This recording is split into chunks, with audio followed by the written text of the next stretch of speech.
Hello. I filmed this 3 times. The first time I forgot to plug in my microphone, so the audio was atrocious. The second time, the camera that I want is out of stock and has been for a while. So I've been filming it on my phone. I got an alert halfway through that it couldn't record anymore, so I had to delete a bunch of stuff. So we're doing this for a third time. All right, let's do it.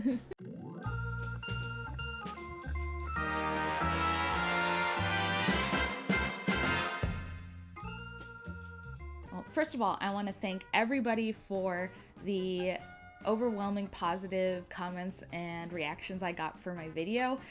I really appreciate it. I was so nervous and everybody kind of calmed me. Thank you so much for all the kind comments and advice and tips and tricks and everything. And I want to give a shout out to Rachel because she has put up with all of my YouTube questions and has been very helpful in this. So thank you so much, Rachel. I asked on Instagram what the next video you wanted to see was, and a lot of people said the Pipettes, and they wanted to know everything about the Pipettes. So we are going to do a Pipettes master video. And this is going to be all-encompassing, all about them. We're talking about all of it. Their story, how I created them, who each girl is, everything, all of it. We're doing it today. So, who are the Pipettes, you might ask, if you don't know? Now, I know most of you probably do know, but for those who don't, let me inform you. The Pipettes are a ragtag bunch of mid-century dog-based showgirls who quickly learn that only by coming together as a strong, supportive dance troupe can they high-kick their way to fame. The Pipettes have a big focus on body positivity, building women up instead of competing against each other, and creating strong friendships through compassion, empathy, encouragement, and forgiveness. Each girl is based on a different type of dog, and they all have different body types that come in different shapes and sizes. They're a bunch of girls that I created that at this point means so much to me.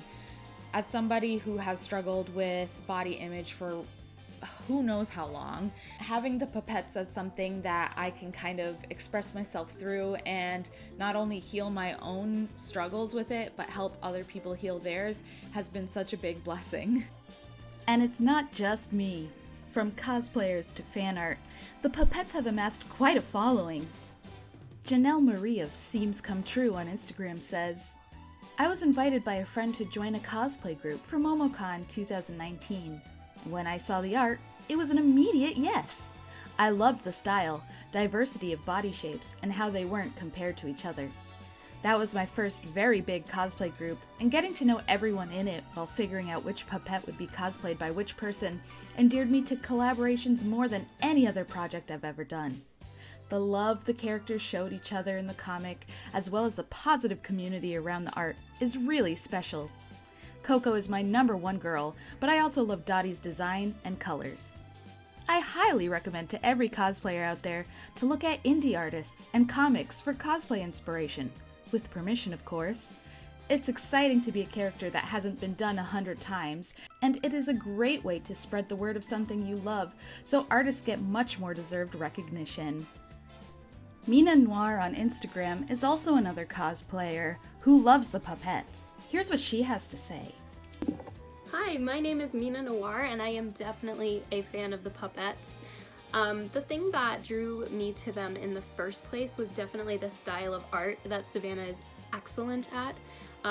Vintage ladies and like these beautiful little pinup poses in a variety of size diversity is something that instantly attracted my attention, and I love them so much. Getting to know them even more was really cool through the webcomics. A way that the Pipettes have impacted me in my life that I didn't even expect was I have created such amazing friends with the cosplay groups that I've been a part of, and it's really cool that I have such close friendships with something like this that we all have in common.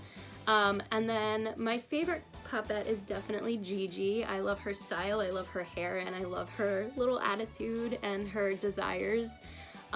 She's really awesome. Anyway, thank you, Savannah, for making them. I think this is definitely something that the world needed. So how did I come up with the concept, you may ask? And I get this question a lot. So come with me. Let's go back in time.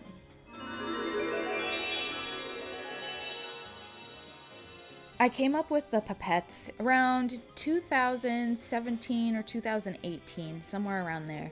One day I was scrolling on social media, as you do, and for whatever reason, I saw a cat girl, and I guess the culmination of seeing cat girls throughout my entire life came to a head that day. I've grown up with cat girls everywhere through video games, anime, etc. Cat girls, cat girls, cat girls, cat girls. And cat girls are fine. There's nothing wrong with a cat girl. But here's the thing. I'm a person who loves dogs. I love dogs more than cats. I know that some of you might shake your head or scoff at me, but I do, it's true. And I sat there and I went, where are the dog girls? Why don't I ever see any dog girls? Where are my cute dog girls at? And it hit me. I'm an artist. I will create a dog girl. And so I did what any vintage loving artist would do, and I created a pink poodle dog girl. Pink poodles are a theme that have been around for so long, and in the 50s they were such a common theme. It's almost cliche on how common they were. It's on dishes, it's on towels, it's everywhere. It's on skirts, it's everywhere. So I create Gigi. I put her up on social media, not thinking anything about it. But at some point, an artist started leaving comments about how I stole her character, how this concept was hers and she had it copyrighted, and if I don't take my art down, she was going to come after me legally and she was going to sue me. Now, obviously, I was very taken aback and surprised and scared because I didn't know anything about copyright law. But after talking it over and everything with other people, I realized that I wasn't in the wrong. I mean, a pink poodle is such a common theme. It doesn't mean that I copied her. I had never seen her work before. I didn't know who she was. It was just a coincidence. And I didn't want to take it down. I liked the drawing that I did. And I told her very kindly that while we might have had a similar inspiration, I had never seen her work before and it was not an attempt at copying, but I'm not going to take my work down because this was my own character that I made and it wasn't influenced by her work and we just happened to have a similar idea. Eventually she backed off, but a part of me was kind of annoyed and I told myself, well, if you're gonna get mad at me over making a poodle girl, I can make so many other dog girls though. Like, I'm not limited by just this poodle. So I sat down and designed the next one, which was obviously a Pomeranian.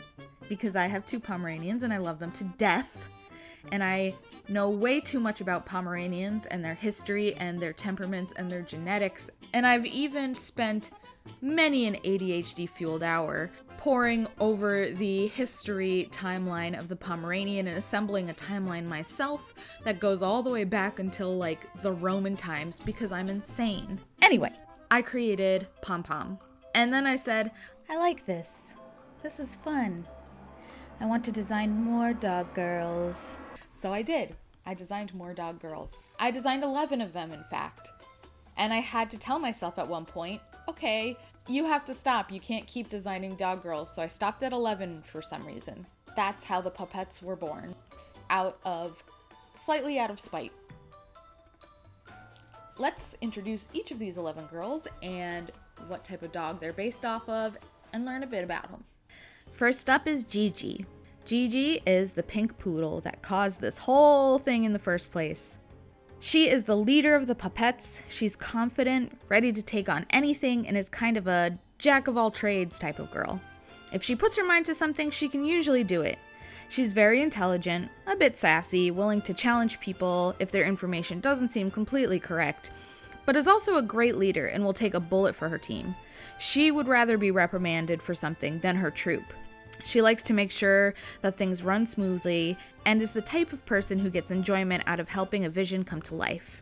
She likes collaboration, but has to learn not to come off as too bossy. She can sometimes be slightly untrusting and has to have someone prove their worth in order for her to fully put her faith in them. She hasn't gotten her big break yet, as she works as a waitress at Mel's Diner, but she loves the entertainment industry and is very excited to work alongside Duke to make his dream a reality, as it is a concept she fully believes in as well. She likes a good cup of coffee in the morning with a small pastry or bagel. She's not a fan of any kind of bean and refuses to eat a meal if beans are in them. She likes bows, the color pink, obviously, and is down to do anything with her friends, whether that is skiing, shopping, running, sailing, or sleeping. Her representative color is pink. Chi-Chi, the Chihuahua, is the youngest of the group and the most rambunctious. She is loud, upbeat, and confident.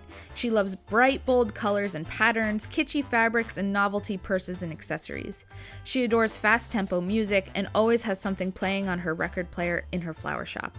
She's a florist during the day and loves flowers for their intricate shapes and fun colors. She hates being cold, hates being alone, and hates sitting in silence. It drives her mad. Her and Coco are good and mischievous friends, and are often found running off together and getting into things. Chi-Chi has a mouth on her, and to be honest, people might think her bark is worse than her bite, but her bite is pretty bad too. She won't back down from a fight, and she is ready to throw down, and sometimes she's a little too overly confident. Her representing color is red. Momo is a Shiba Inu and was born in Japan. She was raised by her grandmother, who would take her to kabuki plays as a young child. She was enamored with the dancing, singing, acting, and art of the plays, but when they moved to York City, Momo fell in love with more modern fashion, different types of dance and singing styles. She will always cherish her grandmother's vintage kimono, though, and wears it proudly on special occasions. She's independent, elegant, defiant, proud, and exceptionally loyal to her close friends. They must prove their worth to her, but once they do, she'll stick through with them no matter what, and is affectionate and compassionate with them, but only them. She prefers to do things that she considers her ideas. She likes to be tidy, clean, and put together. She loves warm earth tones and plaid. She hates the feeling of hair on her neck, so she always keeps her hair short. And she really hates people who are clingy and needy. She's a secretary by day, which is mostly just to pay the bills, but she's good at it since she's naturally very structured and organized. Her representative color is orange. Pom Pom the Pomeranian is a vivacious, outgoing, inquisitive, friendly, and energetic character. She loves people, parties, and making friends. Her favorite pastime is shopping because she loves all of the different looks she can put together. She likes things to be aesthetically pleasing. Clean shapes, bright fun colors, cute patterns, and matching decor. Similarly to Chi-Chi, she also loves kitschy patterns and colors and prefers things to be bright and airy as opposed to gray, muted, or calm. She can be very indecisive and is a people pleaser, so she often puts others before her own needs, even if it ends up making her frustrated later. If pushed hard enough, she can give some serious attitude and also can come off as passive-aggressive. For example, if someone tells her to do something and she's mad at them, she'll just pretend like she didn't hear them. Her normal job is a lounge singer, and she knows all the small clubs in York City. She has a great voice, but she's also skilled at dancing and can do some really cool dance moves. She loves eating and adores anything with carbs, breads, pasta, potatoes, pies, cakes, but despises any meals with nuts or mushrooms. Her representative color is yellow. Described as an all-American girl, Honey is an introverted, soft-spoken, shy but charming Cavalier King Charles Spaniel. She has a softness about her that people just feel safe with and comfortable around, and everyone says she's just as sweet as honey. She likes to bake and often uses it as a stress relief or to wind down. If you become friends with Honey, expect baked goods to show up at your home very often. She always has something to munch on at her house, and her place always has the aroma of apple pies, sugar cookies, or other baked sweets.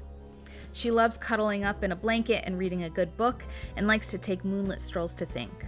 Her work and living space is clean, organized, and simplistic, with cute accent bows or ruffles. Because she's so introverted and quiet, she doesn't often voice her opinions, but when she does, they're often very wise and comforting. Her representative color is green. Zuzu, the Shih Tzu, is a Chinese-American girl who is extremely affectionate and a major flirt. She loves winding up people and getting a kick out of the attention she gets. She is very feminine and adores being pampered. She can be stubborn and can come off as possessive sometimes, and has to learn that not everything is hers when she wants it.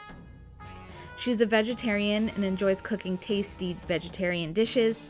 She also has a passion for acting and theater arts and would love to be on the silver screen one day. During the day, she works at Chadwar's selling perfume. She hates not being the center of attention and will do almost anything to bring the focus back to her.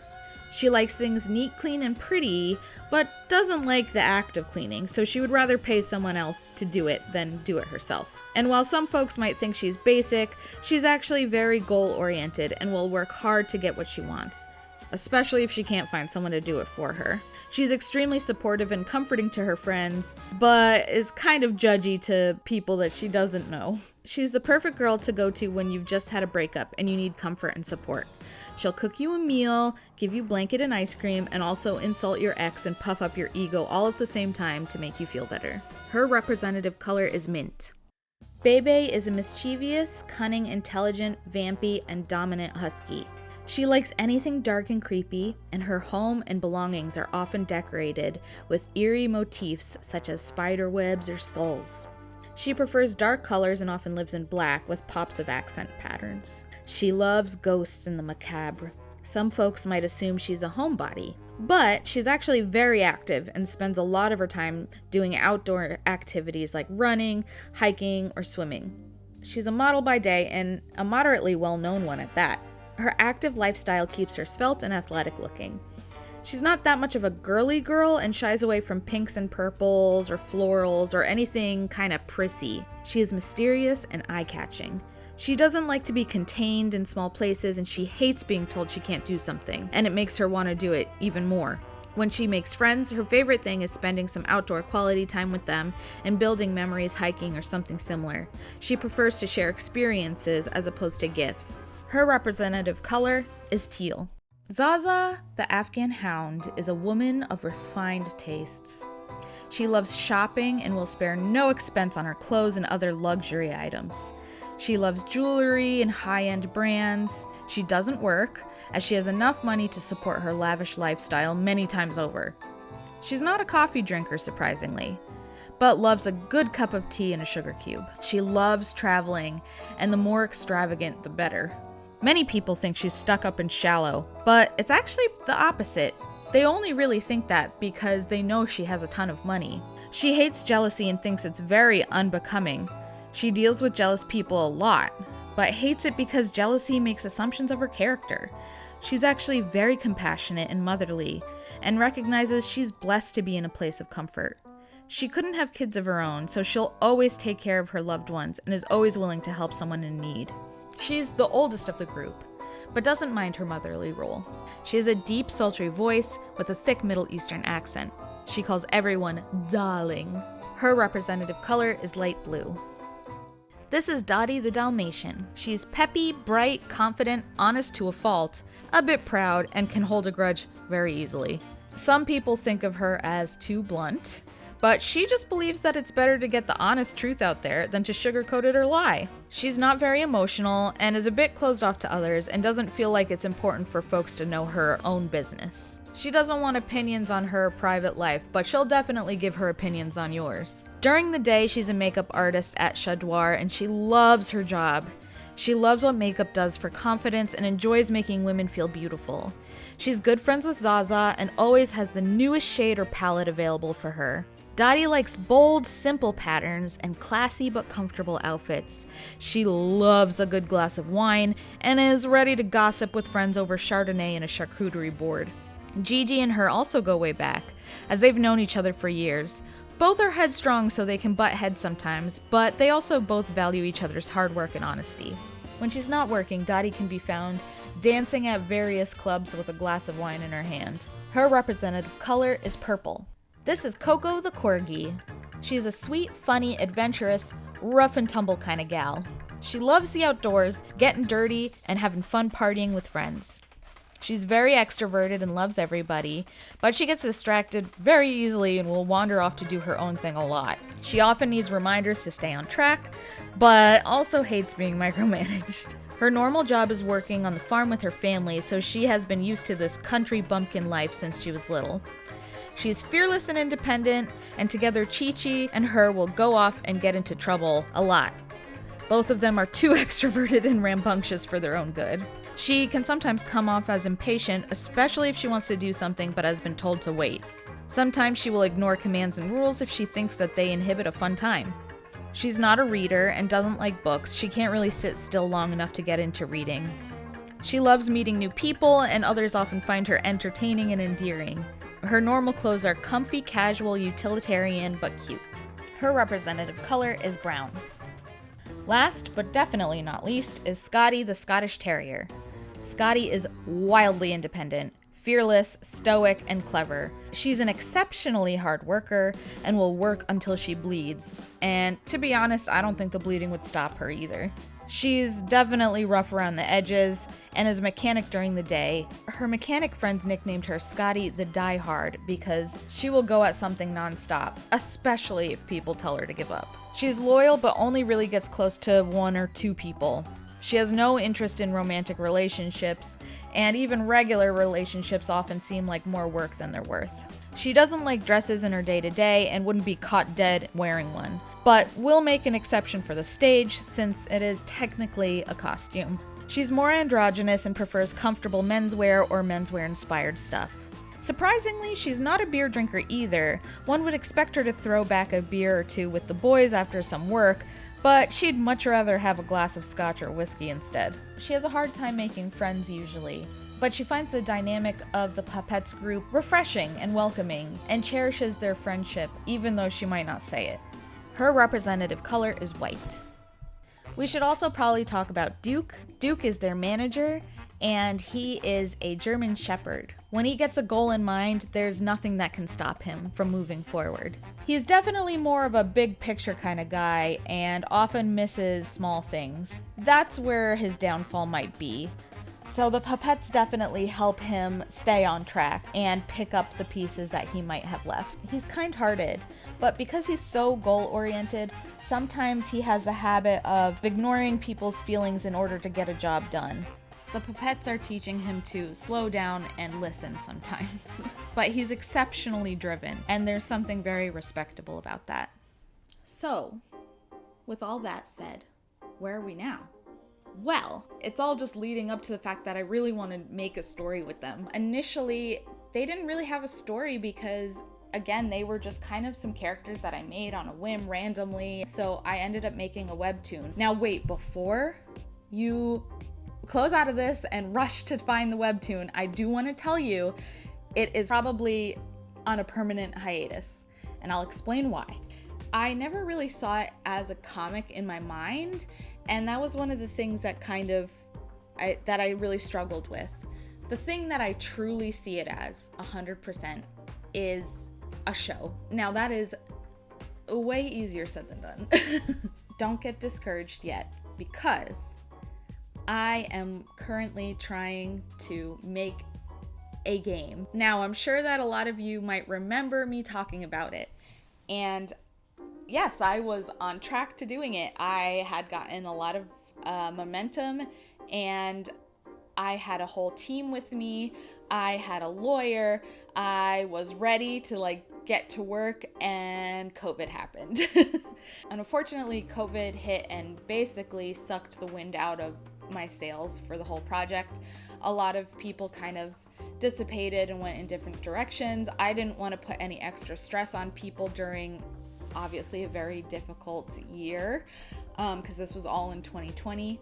Then 2021 happened, and these past 2 years have been kind of a restructuring and trying to figure out your own headspace, and I had a lot of life changes as well, so unfortunately the project ended up kind of being dropped. But I want to pick it back up and try again. My goal is making a mobile game, and the mobile game is a rhythm and visual novel game. My plan is you make a character, and your character is the assistant to Duke, and Duke sends you out on various missions to get his dance troupe off the ground, and that's how you end up coming across all of the Pipettes and recruiting them into your troupe. As the assistant, you also have to go around and run errands and everything, and that's how you get through the storyline. You will unlock different venues, and your Pipettes team will be able to go to these venues to practice at, and that's where the rhythm app part comes in. You have to complete it at a certain level in order to unlock the rest of the story, and it kind of continues that way. You slowly get to go through each area, meet each girl, and explore different areas of York City. So where am I in this process? At the beginning.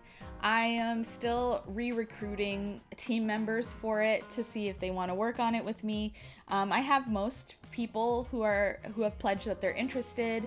Initially, I was going to try to get funding through grants and stuff, but it was looking very difficult. And I have a very, very, very strong conviction on paying artists what they're worth. As an artist myself, I know what it feels like to be undercut, and I know what it feels like to get paid bad. My plan, I guess, is to just go right in and do a full Kickstarter for it. I'm gonna ask for a lot of money, I'm not gonna lie, but my plan is that everybody who's working on the project with me will be getting paid a fair and living wage, and I don't want people to get gypped on money because of my passion project, if that makes sense. I want my team members to be happy and excited to work on it, and also not have to worry that like I'm paying them really crappy. I'm nervous about launching it for sure. I'm definitely going to be asking for a large chunk of money, and even by my early calculations, which I'm sure it's probably even going to be more than this, I'm looking at somewhere in the $120,000 range. But I'm hoping that it will be an encouraging and uplifting story, and that people will get a lot of entertainment out of it, and it'll be kind of like a resting place where you can go and get your mind off of the real world. So I'm still in the beginning process of the whole thing again, and I'm trying to build up the last of my team members, and then I have to go through the lawyer process, and then I'll probably launch the Kickstarter. And it's really scary. And I often find myself kind of questioning my decisions and thinking, is this even worth it? Like, will people even care? And every time I think that, I get surprised by how many people still really love them. And that definitely warms my heart. Makes me happy. It feels good to make content, especially for women, that is like positive and encouraging. Helps, even if it's just a little bit, on how you view yourself and how you view your body and your relationship with your body. This isn't like me telling you guys to pledge to it whenever it gets launched, just giving you like background and heads up and information on the Pipettes and who they are and everything. If it gets funded, then I want to do something kind of weird and different and interesting, where I want to essentially film like vlogs of the whole process from beginning to end, so you can kind of see everything that goes into it. I think that would be really interesting and fun to do. When it launches, you'd be able to play it. Ideally, I would want to have options of different outfits that you can get and dress your characters in. I can't promise all of these will happen, obviously, because it's money, but I think it would be really fun to have a backstage area or a whole stage area that you can customize and decorate the way you want. The ability to customize and create your own character, unlocking different outfits and hairstyles. And then also, ideally, I would like to have a merch store where you can basically just buy a ton of official Pipettes merch. And you would know that that money would just be going into keeping the game afloat and everything. I've never made a game before, but I have worked in the animation industry, and I feel like they're cousins. I understand the complexity of a large pipeline like this, and I understand that there's a lot that goes into it and a lot of working parts, and that it's not as simple as it looks. So that's what I'm hoping will happen. These are my future goals and my hopes and dreams. My hopes and dreams. I don't know how long this process is gonna take. I know it's kind of like dangling a carrot in front of you guys, like, this is something I want to make, I want to do this, just kidding, I don't know when it's gonna happen. But those are all of my plans and my goals for it. So I want to ask you some questions. Who's your favorite Pipette? Would you play the game if I made it? Is that something that you would back on Kickstarter? Oh.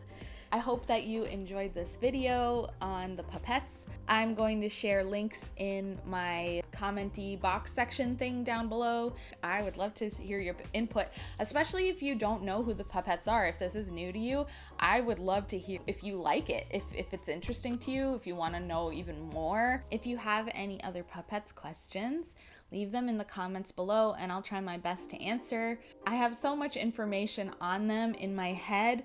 Some of it, though, is secret because they're technically for the storyline, so I don't want to reveal everything, but I will do my best to answer any questions I can. So leave any sort of comments below. Follow the Pipettes on Instagram. You can check out their website at thepipettes.com. There is a quiz on there where you can see which Pipette you're most like. I'm constantly doing more merch, so tell me if there's any sort of merch that you'd like to see. And I hope you found this video informative and interesting, and I hope it answered some questions. I know that life is very stressful right now, and it's just one thing after another. You're kind of sitting there like, when will it end? I want to get off the ride. The Pipettes are always here for you. They're always rooting you on and encouraging you. And if you ever need motivation and you're wondering what to do and you're struggling, just think of the Pipettes. So don't be discouraged, because they're there and they're cheering you on and you can do it. And if they can do it, you can do it. The Pipettes have a goal and they're climbing to their goal, and you can too. But don't forget to take a break and rest when you need it and recharge, because that's also important. Leave a like, leave a comment, subscribe, and thank you for coming to my second video. And I hope you liked it, and I hope it's informative. Yeah, okay, bye-bye.